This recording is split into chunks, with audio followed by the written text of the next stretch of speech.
Taking the mandatory vaccines was a fatal decision, leading to heartbreak. Ciao, mi chiamo Katie. I'm an actor, singer and all-round performer from a magical place called Sydney in Australia. 34-year-old Katie Lees loved a joke. She'd travelled the world as an actress, but came home to work in comedy. Parents Ian and Penny Lees were her biggest fans. She just loved the experience of being alive. Her big phrase, even as a child and as an adult, was fun. Hi, my name's Katie. I'm a climb leader here at Bridge Climb. And She was fit and healthy. Like she was, one of her jobs that paid the rent was bridge climb leader. So you don't climb up and down the harbour bridge several times a day if you're not fit and healthy.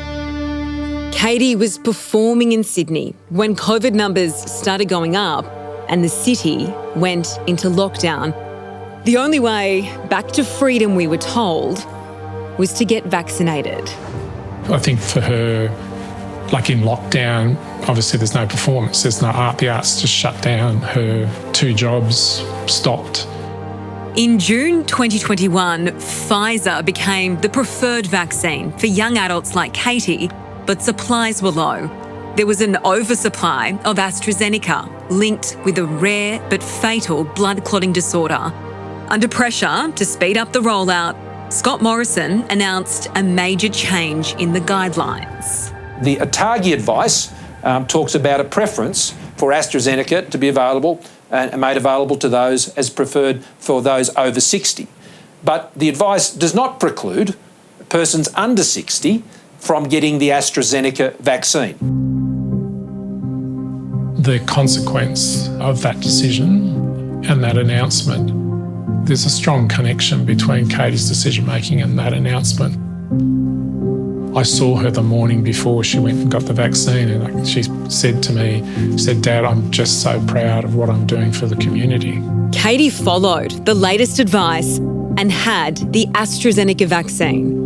10 days later, she was unconscious and in ICU. I had a call from the senior doctor in ICU, and his opening line was, "Katie will not survive this."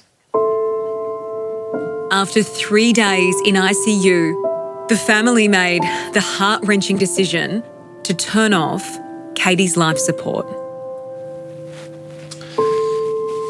People would, say to us, "But how do you know that the vaccine caused her death?"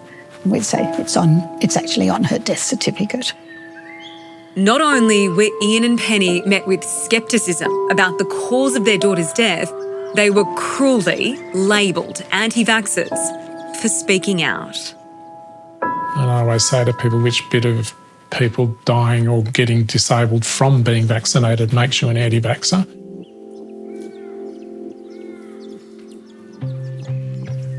One thing that we've done, which has helped all of us, is we've tried to turn what's such a horrific thing into something that might be a little bit positive. So we've started the Katie Lees Foundation. So it's a foundation that supports young women in independent theatre. We know how much Katie loved it. The show? Oh, the show opens on Monday. We can't bring Katie back. I wish we could. But if we can at least tell the story.